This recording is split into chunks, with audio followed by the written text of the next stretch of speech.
18వ శ్లోకం.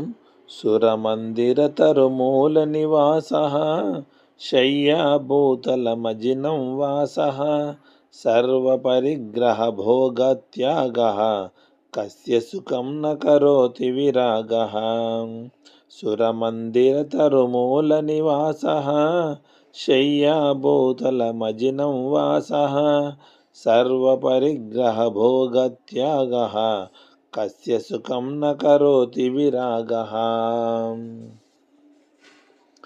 దేవాలయాల్లోనూ చెట్ల మొదళ్లలోనూ నివసిస్తూ, కటిక నేల మీద పడుకుని నిద్రిస్తూ, చర్మాన్ని వస్త్రంగా ధరిస్తూ, దేనిని గ్రహించకుండా, ఏమి కావాలని కోరుకోకుండా అన్ని భోగాల్ని విడిచిపెట్టిన ఏ విరాగికి సుఖం లభించదు, తప్పకుండా దుఃఖాన్నే పొందుతాడు.